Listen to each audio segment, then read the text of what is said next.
people. We can see what happens in Iraq and Afghanistan, in Vietnam and elsewhere, when we resort to that as a measure before we've exhausted all others. So I believe there needs to be a fresh look at our policy. We need to examine that area between this sort of illusion of a meaningful dialogue and this continuous saber rattling which gets us nowhere. You have presented an opportunity. You have offered the opposition. No one is asking for money, military support, and guns. They're asking for a hand to be reached out, a light to be shined on what they're doing, support, use of the bully pulpit, working within the community, working within the region to make sure we bring about change. This regime would fear that more than any of the saber rattling, any of the international sanctions threats that we could develop. And I think if we take anything away from this conference, it should be the importance of stressing a new approach to policy. Examine those middle areas.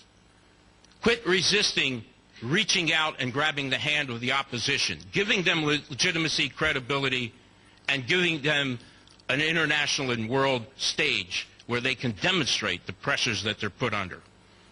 I know that the panelists that will follow me and those that have gone before feel strongly about this. We've lived through it. We've seen some aspects of this. In my case, the military aspect. We have seen the actions that have been taken.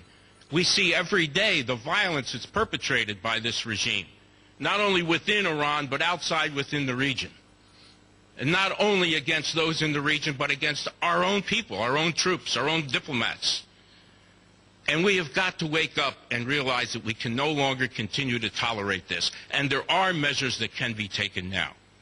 Thank you very much for your support and for having a conference that addresses these issues.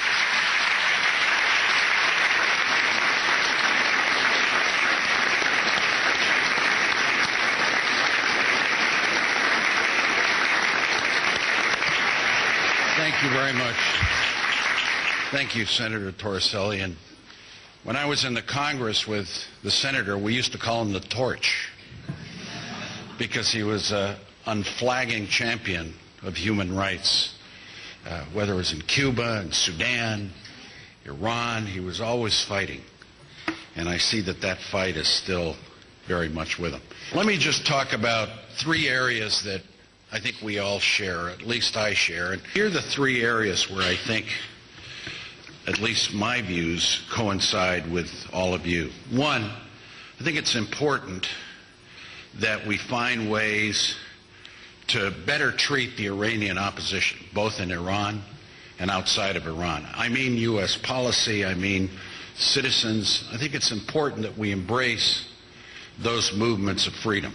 Secondly, with the MEK, I think it makes sense to take them off the terrorism list. You know, bureaucracies move slow. To move them, you've got to do sometimes gigantic leaps. I'm not making any excuses, but I do think this is something that we need to reassess right away.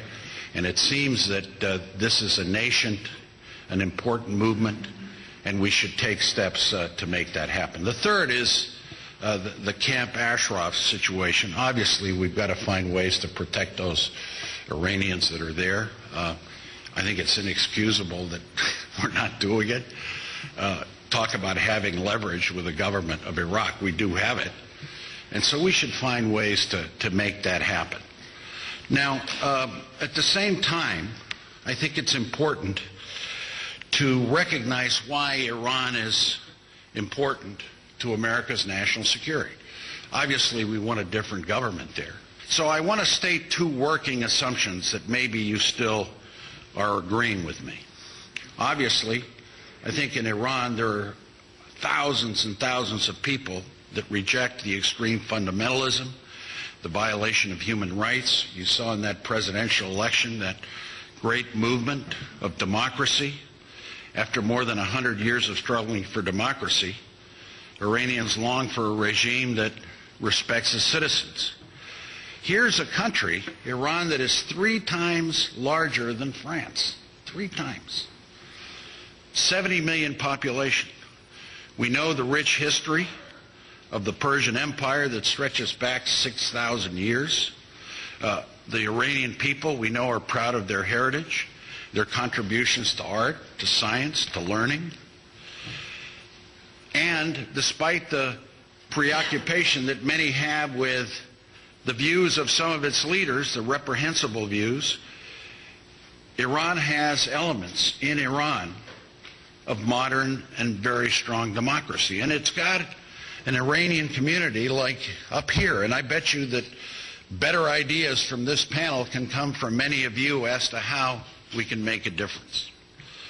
So what we need to do is, how do we make progress?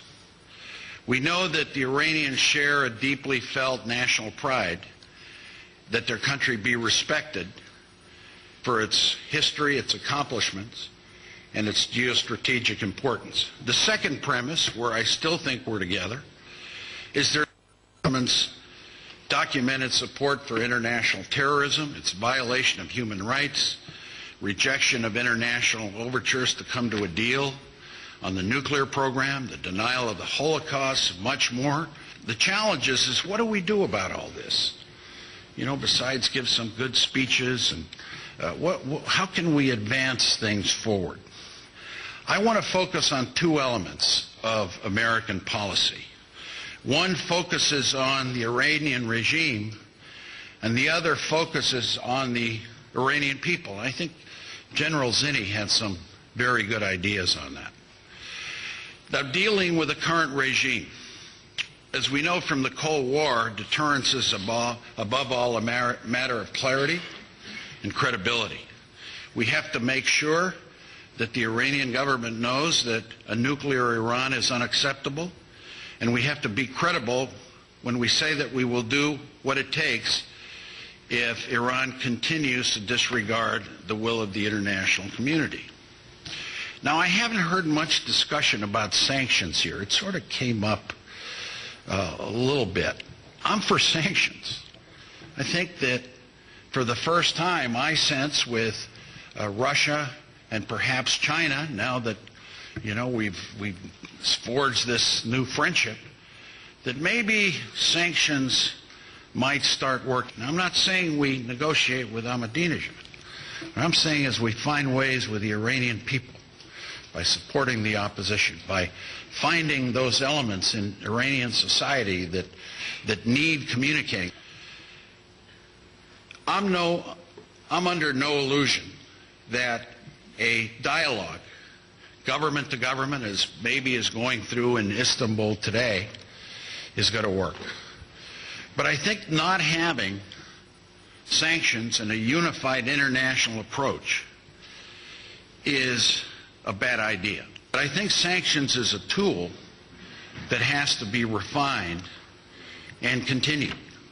But that has to be combined with new approaches to talk to the Iranian people. One is through the MEK group, at least, and talk to them and find ways that we work together. The other is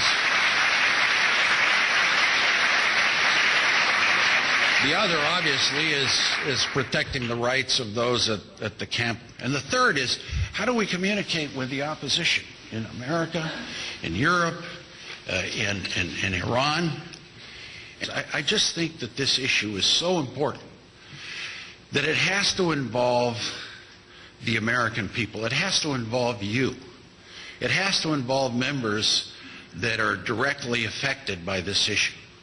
It has to involve talking to your senators and congressmen and finding ways to get the American people in your states to be part of this dialogue.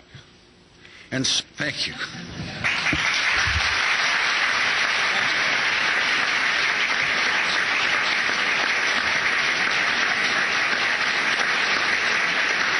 Thank you, ladies and gentlemen, and I also would like to thank the organizers of this very important conference, and I am just honored